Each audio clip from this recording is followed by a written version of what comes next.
Hey guys, welcome back to more neighbor stories. In this Ripe video, an idiot neighbor keeps using my property as his free private parking, but I ended up teaching him and his entire family a lesson. Let's dive right into the video. And the first one is titled, How I Got Revenge on My Neighbors. This happened to my dad a few years ago. He lives in an old farmer house that unfortunately does not have a window in the bathroom. So my dad wanted to cut a hole in the wall and put one in for obvious reasons. Now, if you want to add a window that points directly to the property of someone else, you have to ask the person who owns said property, in our country at least. Since the window would only let us see their driveway and we would have put frosted glass there anyway, we figured it would not be a problem. My dad went over and asked nicely for their permission. They absolutely blew at him. Under no circumstances would they allow this, and they even called our building authority to tell them what my dad asked and that they want the authority to check on him in case he put it there anyway. We still don't have a window in our bathroom to this very day. Well, a few months after all that, the same neighbor suddenly stands in front of our door telling us that he would like to build a carport in his driveway, asking if it would be okay with us since he would have to connect said carport to our house. My dad looked at them in disbelief for like 5 seconds and then laughed, told them no and shut the door. We ended up putting a ventilator in the bathroom to suck the stink out. Their cars are still exposed to wind and weather. And yeah guys, if you would need to deal with such awful entitled neighbors, would you have handled the situation the same or would you have done something different? Let me know in the comments, and now we will move over to the title story, which has even more entitled neighbors. Can you believe it? It is titled, Idiot Neighbor Keeps Using My Property as Free Parking. I have lived in my neighborhood for about 6 months now, and if I had known what my neighborhood was really like, I probably would have made the decision to live elsewhere. I was hoping to live in a neighborhood that would be friendly. I was looking forward to barbecues and garden parties, opportunities to get together and enjoy each other's company once in a while, but at the same time being able to maintain our privacy when we want to. It turns out that no one in my neighborhood gets together because we have one neighbor who loves to crash parties and basically just makes things miserable for everyone else. Let's call my neighbor Mark to maintain everyone's privacy. We live in Canada, and because of the weather, the summertime is the optimal time for outdoor enjoyment. Despite the neighborhood not being friendly, I thought that I could at least try and create a bit of an oasis for myself and my 2 dogs. The dogs are yellow Labradors and very well behaved. It didn't take me long to teach my dogs about the boundaries of the yard, but it seems that not all neighbors understand boundaries. Mark and his family have some cats, and the cats end up coming into my yard and my dogs tend to chase them. This is not my dog's fault. As much as I like cats, I've just never owned them, and that means my dogs are not used to them. My dogs have never harmed the cats, just chased them back onto their own side of the fence which divides the yards. However, this causes Mark to frequently come by my fence and shout obscenities at me. I've told Mark that even though we might not agree about the animals, it doesn't mean that he can act like that towards me, but Mark just laughs off the whole situation. I've taken to not talking to him because I think he likes the attention when I talk back to him. Sometimes the mailman puts my mail in the wrong box as they are side by side on the street, but Mark will bring over my mail and shake it around in his hand, laughing about how he has my precious life in his hands before eventually tossing my letter onto the ground. One day, he even threw one of my bills into a muddy puddle and laughed about it. Thankfully, I could still read the name of who sent it and contact them so they could email me a new copy. Well, a few months ago, Mark got a new girlfriend and she has grown kids. This meant that he didn't have enough parking in his own driveway anymore when they all come to visit. This means that Mark and his new family have to find somewhere else for them to park, but instead of making arrangements for them to park in a public place like at the mall, which is only a few blocks away, or at the recreation center around the corner, they park in my yard. I have a large round driveway, so it's not like I don't have the room, but I don't like the intrusion. Mark did not even ask if they could park there, he just started letting them do it. Sometimes it is his vehicle that ends up being parked there too. It's all dependent on who's the last one to arrive at the house. Given Mark's awful behavior towards me, I don't like having him on my property.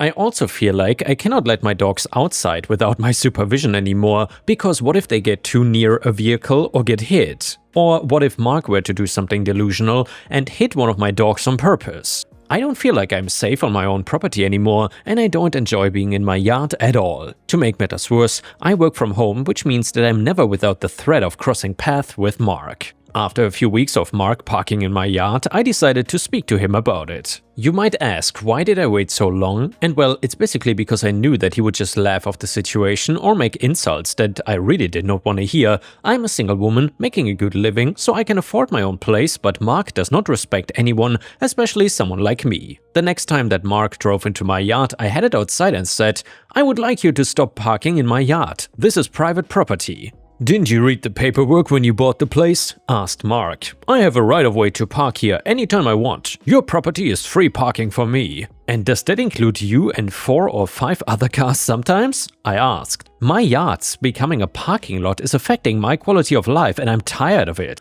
"Looks like you could stand to go for a few more walks," said Mark. "Looks to me like you have taken on some pounds." "How dare you?" I said. "First you antagonize my dogs with your cats and then you ruin my mail and now you're parking in my yard and insulting me. I'm not gonna put up with this." "Nothing you can do about it, honey." "And don't call me honey," I said in a frustrated voice. "Alright, sweetheart," said Mark, and he headed off towards his house next door. I decided that I wanted to take action, so I wrote a letter and placed it in Mark's yard outlining that he had never asked my permission to park in my yard and that nowhere in my paperwork could I find the clause that he mentioned. I looked through the documentation twice just to be sure, and therefore I expected that he make other arrangements. I started that he had 3 days to deal with this parking situation. Mark, though, as usual, did not take the situation seriously.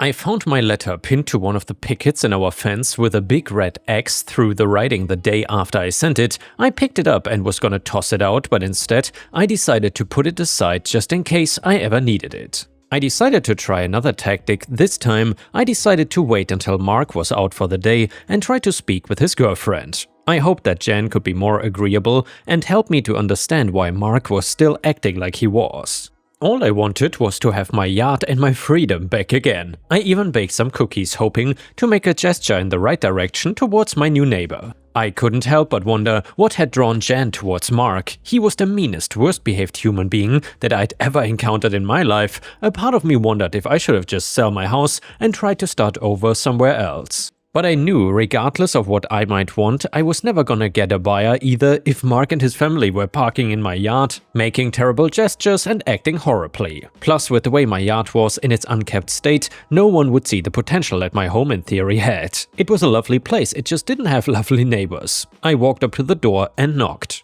Jan opened it and I gave her my homemade chocolate chip cookies and asked her if I could talk to her for a few minutes. "I suppose," said Jan, "but I don't have long. I'm headed out to a Pilates class soon." "What I have to say won't take long," I promised. We headed to the kitchen and I took a seat across from Jan. "I don't know about your relationship with Mark," I said, "and really it's none of my business. However, what is my business is how he acts towards me, my dogs and my property. He parks in my yard and lets you and your family do the same. Where else is there to park?" asked Jan. "This yard only holds 1 vehicle. I'm not sure why when the contractors built your driveway ended up being so large and ours so small." "I don't know," I replied. "I was not here when they built it about 10 years ago. But Mark chose his property and he needs to deal with its constraints. It's not my fault that my yard is large and his one is small. And by the way guys, I suppose something else from Mark is very small as well, considering the way he behaves. The point is that he has no legal ground to park at my place. He did not even ask my permission and he chooses to treat me disrespectfully. So basically, I want you all to stop parking in my yard. If this continues to happen next week, I will have to take legal action." "You would not do that," said Jan. "That would be expensive." "It wouldn't cost me," I replied. "Only Mark because he's the one in the wrong. I tried talking to him about it, but he won't take the situation seriously. That's why I came to see you. I thought maybe woman on woman we could do a better job of solving things. Like I said, I don't know where else you would have us park. Your driveway is the biggest one on the street." "I don't care about the size of my driveway," I said. "The point is that it is mine and cannot be used by others unless I authorize it. I don't want to have to take dire action. But the situation is taking away my peace of mind and therefore something needs to be done about it." "Mark said he has permission from the previous owner to park there," said Jan. "Yes, well, whether or not he did is not my concern," I replied. "I'm the present owner and that means what happens on my property is up to me." I then left Jan and Mark's property feeling like I'd accomplished nothing. And they were still parking there during the next week. So then I went to the hardware store and ordered no parking signs. I put them up in my yard. I didn't figure that it could get much clearer than that. I hope that maybe, even if Jan and Mark did not obey them, that maybe some of the adult children would heed them. I hoped if some of them started to not park in my yard that maybe eventually none of them would. But it turned out to be wishful thinking. Over the next few days I found the signs knocked over and sometimes thrown into my flower beds. Each time I set them back up hoping that it would do something, but it did nothing, and I think Mark and his family decided it was like a game that they would knock the signs down or toss them in my garden and I would set them back up. But I also think that they eventually got bored with it because one morning I found that they had painted all of the signs black. The no parking was completely gone. I gave up and tossed the signs in a pile in my garage. They had not done any good anyway. I figured that maybe I could eventually get the paint off them or repaint the no parking on them, but I didn't have the energy to deal with that. And a few days later there were even more cars than ever in my yard because it turned out that they were having a family reunion at Mark's place. Why they hadn't chosen another place to do it, I didn't know, but I'd had enough. I called the cops and asked them to have all 7 vehicles that were in my yard illegally towed.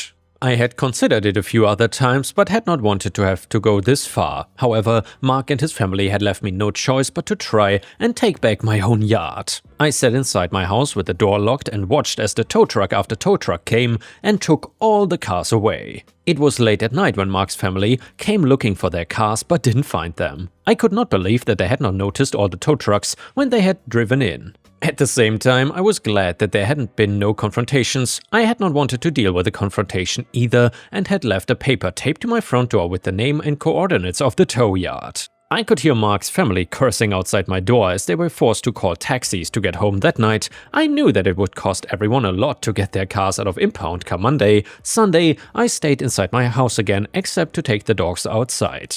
"Why did you do it?" asked Mark, talking to me over the fence when I was walking the dogs on their leashes. "I could ask you the same thing about so many of the actions that you have taken," I replied. "We were not hurting anything," said Mark. "Yes, you were," I said. "My way of life. Dealing with you is unpleasant. You like to yell obscenities at me because my dogs sometimes chase your cats out of my yard. You also throw my mail into mud puddles or wave it around when it accidentally gets into the wrong box. If I get your mail, I just slide it back into the mailbox so that the mailman can get it right the next time. Mistakes happen and it's all in how you deal with them that matters." "Do you know how expensive it is going to get the vehicles back?" said Mark. "That is not my problem," I replied. "You've had nearly 2 months to try and treat me right. I'm not putting up with your actions anymore. From now on, you park in my yard and I will have it towed out of there as soon as it happens. And by the way, last night I managed to reach Margit, who used to live here, and she never gave you permission either. Actually, she told me that she was also glad to sell her place because you've always been difficult to live with. She, by the way, felt a bit guilty that I had to take over some of her misery, but she didn't tell me about you before because she just wanted to be gone from this neighborhood." I found out that years ago this neighborhood was the kind of neighborhood that I dreamed about moving into. They used to have barbecues and garden parties, but then you moved in, and even when you were invited you would act so inappropriately that no one wanted you to return the next time. After a while they stopped inviting you, so you would just crash the parties and make each night end with harsh feelings between neighbors. Eventually, no one wanted to deal with it anymore and they stopped. It's hard to believe that one man can wreak that much havoc on a neighborhood, but congratulations, you did. I headed back into my house and the next day, Mark and his family got their vehicles back, but this time, no one parked them in my yard. It seemed that they had learned from their expensive mistake and now they knew that I meant business and were no longer gonna put up with their bullying. That afternoon, despite being nervous about it, I took the dogs outside on their leashes and began to work in the garden with them close by me. Mark and his family didn't come out and bother me at all. This continued for a few more days and finally I decided I could safely let the dogs roam the yard off-leash again. I did not even see Mark's cats and decided that maybe he had figured that keeping them inside would be for the best if he didn't want my dogs to remind them to stay on their own property. A week later, myself and everyone in the neighborhood got a letter. Mark had written one to all of us apologizing for his behavior, and he said he realized the errors in his ways and was sorry for his actions. He said that he knew it would take time to mend fences, but hoped that in time we could all have amicable relationships. I was shocked by this change, and I wondered what had changed in Mark. Had he learned a massive lesson because of how much the towing had cost? Maybe he finally saw that actions had consequences. I suspected it would be a long time before Mark and the people in our neighborhood could become friends though. I had at least gotten back the freedom to spend time in my yard and no longer feared that Mark would harass me on my property. And now let's move on to the next story. It starts like this. So my father taught me the importance of investments and how they can be worth it in the long run. I have a real estate license, but most of my income is passive from owning land and residential buildings. However, my father also taught me the importance of remaining humble. I've never been a show-off and I've enjoyed quite a normal life despite how much money was in my bank account. I'm smart enough to know how privileged I am with what I do, so you will rarely catch me wearing designer brands or driving a fancy sports car or something. Which got me in some trouble not too long ago in a surprising situation. You see, I was spending time together with one of my friends who live in a very upscale gated community. For context, we live in the Philippines, so there's not too many of these kinds of communities. My friend had just moved and he invited me over to see his new place after he settled in. I was taking a break from working and whatnot, so it ended up being the perfect timing. Now keep in mind that my company and I owned the land that this gated community sat on. All I was wearing was a simple pair of cargo shorts, t-shirts and some sandals. On the more casual side, but who dresses up anyway just to see their friend? Halfway through the day I had forgotten the housewarming gift for my friend in my car, so I went to go retrieve it. There was guest parking since this was a gated/HOA community, so it was about a 3-minute walk from his house. No big deal, right? Well, as I was walking back to my friend's house, I was stopped by what I call a Karen. She immediately started questioning me and wanting to know what I was doing in this neighborhood. "Who are you? I don't think I've seen you before," Karen said, eyeing me up and down. She did not say it outright, but I could tell that she was judging me based on my casual outfit. After all, she was all dressed up with a Louis Vuitton bag on her shoulder. "Oh, I'm just visiting my friend," I replied, short and to the point, but still trying to be polite. "No, you're not. And what is in the bag? You're suspicious and I will have you know this is a very tight HOA community," she accused. Yeah, I know. Like I said, I'm visiting my friend. I start walking away, hoping that this Karen would just drop the situation. "Stop! If you keep walking, I will call security. I know you don't belong here." At this point, I was super irritated. I mean, I was just minding my own business. Who did this lady think she was? I walked a few more steps and sure enough, Karen pulled out her phone and dialed the security number for the complex, telling them that there was a trespasser looking suspicious and being aggressive. I really did not want this to escalate, so I stayed where I was and waited for security to show up. Security then shows up just a few minutes later and starts asking what's going on. Karen tells them that I'm a trespasser who is up to no good and that I have a bag with suspicious items. How ridiculous, but of course I just wanted it to end, so I opened the bag to show the security guard what was in there. "Look man, I'm just here visiting my friend, I don't know what she's on about and you can even search for me or my car. There is nothing suspicious there. You need to escort him off the premises. He is trespassing. This is supposed to be a safe and quiet community." Karen exploded. She was getting frustrated that nothing was really happening. Even the security guard had a "what the hell" look on his face at her antics. "Ma'am, this is a safe and quiet community. This man is just minding his business and hanging out with a friend. He is allowed to do that. Besides, you're the one yelling, not him." The security guard told her as a matter of fact. Karen wasted no time. Her face was fuming and her fists balled up as she stared at us with a twitch in her eye. You might think I'm being funny, but I'm not even exaggerating. In a split second after this, she pulls her phone out and calls the police. I was bewildered. The situation had escalated so fast in such a short amount of time over nothing. At this point, the police officers pull up and my friend comes out to see what is taking so long. I start recording as I explain the situation to the police officers and again, to prove my innocence, invite them to search me and my car. Karen tries so hard to make me look guilty of something, anything, so she does not look like an ass, but everyone is annoyed and you could tell the police officers were already not believing her BS. My friend chimes in and even confirms that I am there to visit him. "Come on, look at his wretched clothes. He looks disgustingly poor, like a beggar. He's a trespasser. This is a nice community and it should stay that way. The other HOA board members will not stand for this." She screams at the police officers. Well, funny enough that you say that. I'm a real estate investor and a property developer that just so happens to own this plot of land. So yes, why don't we call out the rest of the HOA board members and ask them what they think? I snapped at her. I could not even help it, it just came out. I was never one to flaunt my accomplishments or what I do for a living, but as soon as I heard that she was a board member, I just lost it. The police officers issued her a warning for wasting police resources and making false accusations without any proof. Karen stormed off pissed that she did not get away with accusing me of something. I still don't know what she thought she was gonna get out of that, but it was weird and entitled behavior that I will never understand. That night though, I posted the recorded video on my social media. I don't have a huge following, but I had a decent number of followers. Because of this, the video went viral and the gated complex started receiving a lot of negative attention. That was obviously not my intention, as I just wanted to call out Karen's weird and ugly behavior. However, it ended up working out because not only did the board terminate her from her board position, but they also kicked her out of the complex. Meaning that because of the whole situation and her actions, she had to find another place to live. My friend tells me that after my video came out, a few residents of the complex came forward with stories of Karen abusing her HOA power and being overall rude to other residents. Now it is a much more enjoyable place to live and justice was served to Karen. And before we end the video, we will read one last story from r/Paddy Revenge that you don't want to miss. It's titled, "Watched an a-hole accidentally drink from an empty pee cup." So in my job site, the contractor only has one temporary bathroom for the entire new development, so it's quite a walk.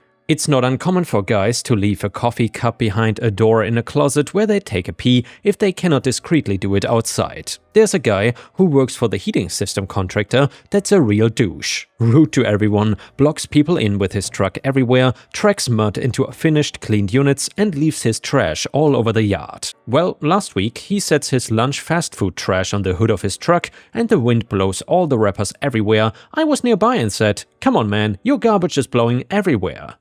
He laughs and tells me, "It's the wildlife's problem now," as he walks away. I picked it up and tossed it because people live here. It is rude to have garbage blowing around. So then, this just happened. This same guy was sent into a hot attic to troubleshoot a system not working properly. Tight, cramped area, poor attic airflow, covered in insulation, hot and humid today. He comes down after about 3 hours soaked in sweat, fibers all over him, and says to the electricians out of breath, "Anybody have water? I'm dying right now." Guy says, "There's a 5-gal cooler by the garage. Help yourself." He almost jogs over, realizes he does not have a cup, looks around and sees the Dunkin' cup in the corner on the windowsill, shakes out any drops and fills it with water to chuck it down and then fills it again. I 100% know that that was a piss cup. I walked in yesterday to see an electrician with his back to me, tucking it away only to dump his piss out the window and set the cup right where it was sitting today. As he is walking out right by me, I say, "You know you just drank from their rancid communal pee cup, right?" "What? What? You think random empty cups are kept around as souvenirs? Why didn't you stop me?" As he starts making dry heaving sounds. Well, I was too busy picking up McChicken wrappers, I guess. F this guy, let this be a lesson to all, don't be a douchebag and pick up your trash. And yeah guys, amen to that. I hope you enjoyed the video. If you did, please don't forget to subscribe and I will see you again tomorrow.